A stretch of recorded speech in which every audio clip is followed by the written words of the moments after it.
Uma pesquisa científica, epílogo. Além do horizonte do livro azul. Especular antes que se esteja de posse de todas as provas é um erro capital. Isto torna o julgamento tendencioso. Sherlock Holmes, um estudo em escarlate. Holmes, não resta dúvida, exagerou, pois nunca dispomos de todas as provas. Contudo, numa pesquisa qualquer chega um momento no qual o investigador sente que há um corpo de evidências suficientes para especular de forma produtiva, sobretudo sugerindo pistas para uma investigação posterior. Os resultados de tais teorias, por sua vez, estimulam a especulação futura. Entretanto, no que diz respeito ao problema OVNI, é preciso uma quantidade bem maior de provas antes que a especulação possa ser positiva. Após mais de 20 anos de envolvimento com o problema, continuo com poucas respostas e sem uma hipótese viável. E não tenho a mínima vontade de atuar como um profeta. Refiro-me a envolvimento e não a estudo, de vez que durante vários anos de tal envolvimento achava, como o fizeram praticamente todos os meus colegas, que o assunto era disparatado e sentia-me muito pouco inclinado a estudá-lo com seriedade.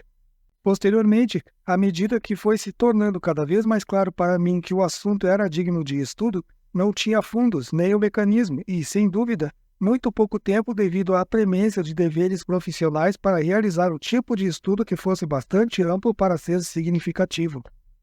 Minha tarefa como consultor da Força Aérea decididamente não me forneceu o mecanismo necessário, embora me tenha propiciado dados para possíveis estudos futuros. Portanto, quando a Comissão Condon foi criada, ainda que soubesse que dela iria fazer parte, aplaudi a medida com uma antecipação ingênua e cheia de esperança. Reconhecia que os fundos à disposição da comissão eram suficientes para atacar o problema de forma total, mas achava que se os fundos fossem gastos de forma prudente, a investigação conduzida sem preconceito e sob um espírito realmente científico, haveria de ficar demonstrada a necessidade de se realizar um estudo mais profundo. Na verdade, uma leitura cuidadosa do relatório e de seus casos intricados deu origem a esta demonstração. Vários cientistas confessaram-me que foi um estudo do relatório Condon que os fez perceber que o problema OVNI era digno de ser investigado. Mas a história da Comissão Condon já foi narrada.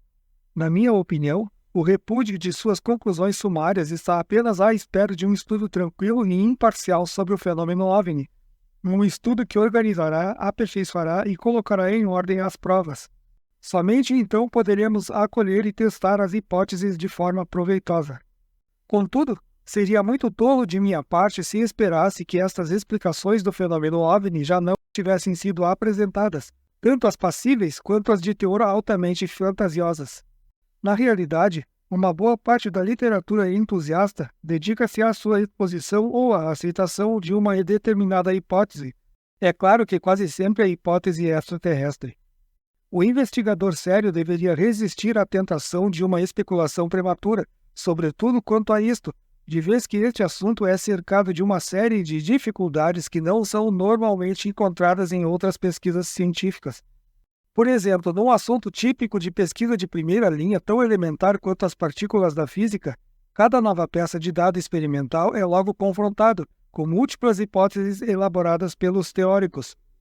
Eles sentem-se a salvo propondo teorias na base de insuficiente nova evidência, muito antes que toda a evidência esteja disponível, por estarem operando totalmente dentro dos limites de uma estrutura reconhecida e aceita de conceitos físicos. De fato, muitos teóricos apressam-se em desenvolver modelos teóricos do sistema focalizado, preocupando-se apenas casualmente com a verificação empírica. Para eles, a elaboração de uma teoria é um jogo profissional, destinado a provocar os pesquisadores a fim de que criem novas experiências que comprovarão ou não a teoria. O teórico fica satisfeito em ambos os casos. Por exemplo, qual o teórico astrofísico que teria pensado em esperar até que cada pulsar tivesse sido inteiramente catalogado e estudado antes de fazer especulações em torno das estrelas nêutrons? Às vezes acontece que a teoria precede qualquer observação empírica. Certa feita, um astrônomo apresentou a teoria de que a superfície da Lua era revestida por uma camada tão espessa de poeira que as naves terrestres seriam capazes de afundar nela. Quando a Apollo forneceu o desmentido a essa teoria, o astrônomo em questão por acaso baixou a sua cabeça de vergonha? De forma alguma. prosseguiu na elaboração de muitas novas teorias, algumas das quais demonstraram ser corretas. Ele sabia, como um dos melhores astrofísicos da nossa época que a elaboração de teorias não só é divertido, mas que pode ser uma forte motivação para a ação, sobretudo se for bastante controversa.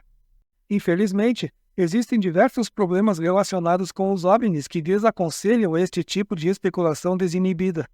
O primeiro é de origem filosófica. A tradição científica, desde os tempos de Galileu, desenvolveu uma estrutura metodológica e lógica, que demonstrou ser altamente positiva ao permitir que compreendamos uma ampla classe de fenômenos. Esta tradição é consagrada junto à comunidade científica simplesmente porque tem funcionado com um sucesso ímpar. Neste procedimento, os que realizam experiências costumam procurar manipular o meio ambiente de tal maneira que os aspectos significativos do fenômeno são isolados daqueles espúrios e irrelevantes. Usando outras palavras, ele desenvolve os meios para separar o sinal do ruído. Dessa forma, a relação precisa entre as qualidades e os itens sugere-se por si mesmos.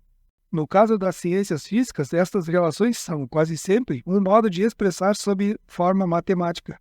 Como ocorre na astronomia, mesmo quando uma experiência ativa de laboratório é bloqueada, o astrônomo ainda pode separar o sinal do ruído, através do uso de instrumentos especiais quando o fenômeno, como por exemplo uma eclipse, torna-se disponível. A relação entre certos parâmetros associados ao fenômeno torna-se então aparente e um teste e experiência posteriores poderão estabelecê-la, então, além de quaisquer dúvidas. Transformam-se em um fato científico. Se não houvesse a possibilidade de se operar da maneira acima descrita, a ciência seria imensamente mais complexa. Seria virtualmente impossível extrair e separar os elementos fundamentais inerentes ao fenômeno da pleiade de coisas irrelevantes e coincidentes sempre presentes quando se procede a uma situação observada. O caso dos OVNIs encontra-se nesta situação, acha-se inteiramente além de qualquer tipo de controle experimental. Além do mais, eles são efêmeros, não programados e inoportunos para um observador que, na maioria das vezes, não tem competência para fazer uma análise fria da situação totalmente inesperada e surpreendente. Consequentemente, os aspectos significativos do fenômeno podem passar desapercebidos em meio aos incidentais, bastante mais evidentes, que são enfatizados nos relatórios. Todavia, os OVNIs não estão sós nesta categoria. Dividem estas particulares dificuldades com diversos outros fenômenos, como por exemplo o relâmpago bola e os meteoritos, quando devemos nos apoiar nas observações fortuitas feitas por leigos no assunto a fim de obtermos dados. Eis porque assuntos como estes só conseguem ganhar respeitabilidade científica de modo tão vagaroso, sobretudo quando foi difícil de se encontrar uma explicação, de vez que o fenômeno não se encaixava na estrutura científica do momento. Talvez até tenhamos que enfrentar o fato de que a estrutura científica, por sua própria lógica interior, exclui certas classes de fenômenos às quais os OVNIs podem pertencer. Um dos aspectos mais desesperadores e até mesmo revoltantes do assunto é a sua aparente irracionalidade. Contudo, como o nosso conceito de racionalidade é um produto paralelo da sociedade cientificamente orientada na qual vivemos, não deveríamos nos surpreender que um fenômeno inacessível ao comportamento científico nos pareça irracional. É justamente aqui que nos defrontamos com a segunda dificuldade do problema OVNI. Ele não pode ser separado, pelo menos por enquanto, da condição social na qual está encastoado. Estamos habituados com o quase que total isolamento existente entre as ciências do comportamento e as ciências físicas, mas apesar disto, encontramos neste problema uma situação na qual as duas estão inexoravelmente misturadas. Separadas ou não, resta a ver se os componentes comportamentais e os físicos não triviais emergirão como um estudo sério para ambas as disciplinas, mas seria prematuro reduzir a importância de qualquer uma das duas. Esta discussão, é lógico, seria desnecessária se contássemos com uma explicação óbvia a respeito dos OVNIs. Quando alguém se sente frustrado, é fácil demais apegar-se a uma explicação semelhante àquela de homens em Marte, e ignorar os diversos aspectos dos OVNIs que as contradizem. Mas, assim agir é cair exatamente naquela armadilha que acabamos de debater. Talvez estejamos aumentando inadvertida e artificialmente a significância dos aspectos patentes, enquanto a parte que ignoramos, ou que não é relatada pelas testemunhas inexperientes, talvez contenha a pista de todo o assunto. O que precisa ser explicado já o foi e de maneira detalhada quando dá a descrição dos 6 protótipos observacionais básicos de OVNIs, a partir do capítulo 6 até o 11º.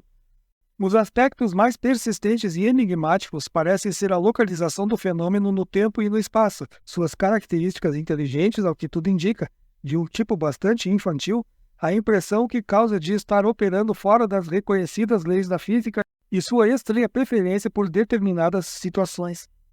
A presença frequentemente relatada de humanoides capazes de se deslocarem com naturalidade no meio ambiente altamente restrito da Terra e sua associação com a nave, mostrando às vezes uma massa de inércia próxima ao zero, mas ainda assim com a capacidade de deixar vestígios físicos de sua presença, trata-se sem dúvida de um fenômeno que está além dos limites da física dos meados do século XX.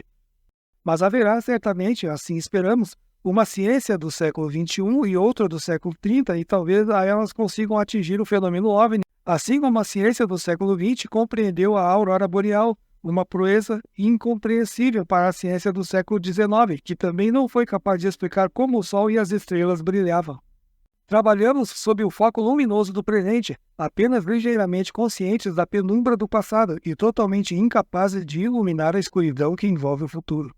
Vamos imaginar por um instante uma caravana de carroças cobertas há pouco mais de um século, realizando sua longa viagem rumo ao oeste. Estão acampados para a noite, as carroças dispostas num círculo, as sentinelas a postos e os viajantes reunidos em torno de uma fogueira para se aquecerem e divertirem. Alguém refere-se ao futuro, mas fala com palavras e conceitos de sua época, como aliás não podia deixar de fazê-lo. Porém, mesmo que tivesse sido inspirado por alguma musa para falar em realizar a viagem inteira em poucas horas, voando pelos ares, e a respeito de assistirem cenas na televisão e escutar vozes falarem para um outro continente, esta pessoa bem dotada não conseguiria traduzir com palavras nem ao menos um vislumbre de como todas estas maravilhas poderiam acontecer. O vocabulário necessário para descrições deste tipo, elétrons, transmissores, circuitos integrados, motores a jato, o jargão das comunicações técnicas, só apareceria dentro de 100 anos. Ele se veria totalmente às tontas, em busca de palavras que fossem capazes de transmitir seus pensamentos. Será que alguém se aventuraria a imaginar o vocabulário técnico do ano 373.475, supondo-se que ainda exista uma vida inteligente na Terra, e predizer os conceitos e conhecimentos para os quais elas servirão como veículo? Será que em algum lugar do espaço já existe um conhecimento e tecnologia tão avançados? O Sol, nossa estrela-mãe, nada mais é que uma estrela entre bilhões da nossa galáxia, e esta é apenas uma dentre muitos milhões de outros, cada uma com seus bilhões de estrelas. Estatisticamente, é improvável que o nosso Sol seja a única estrela entre quadrilhões de outras que tenham planetas. Isto seria praticamente o mesmo que se declarar que as bolotas só podem ser encontradas caídas junto a apenas um carvalho no mundo. Ainda que limitemos nosso pensamento às bilhões de estrelas que estão presentes apenas na nossa galáxia, sabemos que ela já existia bilhões de anos antes do Sol aparecer. Portanto, o palco foi preparado há muito tempo para esta possibilidade, a possibilidade de civilizações muito mais adiantadas do que nós, tão mais adiantadas quanto nós o somos com relação aos ratos. Por exemplo, Fred Hoyle conjecturou ser possível existir uma rede de comunicações intergaláctica, mas que nós somos como um colonizador perdido em meio às florestas virgens que ainda não têm um telefone. Ideias desse tipo, que um dia já foram proibidas e até mesmo revoltantes para as nossas mentes geocêntricas, já não nos chocam mais, de vez que, paulatinamente, fomos saindo do nosso provincialismo cósmico. Contudo, conceitos desse tipo têm pouco a ver de modo direto com o nosso problema neste momento, exceto o fato deles apresentarem uma possível hipótese para ser estudada. Mas falar de visitantes extraterrestres ou de noções mais esotéricas ainda, como a viagem do tempo ou de universos paralelos, é tão incongruente quanto a hipótese de alucinações em massa com relação aos OVNIs, neste presente momento. Kuhn comentou que o progresso científico tende a ser mais revolucionário do que evolucionista, e os conceitos acima são, apesar de sua natureza bizarra, simples alongamentos imaginativos de conceitos presentes. Quando surgir a tão esperada solução do problema OVNI, acredito que ela provará não ser simplesmente um pequenino passo na marcha da ciência, mas um salto quântico gigantesco e totalmente inesperado.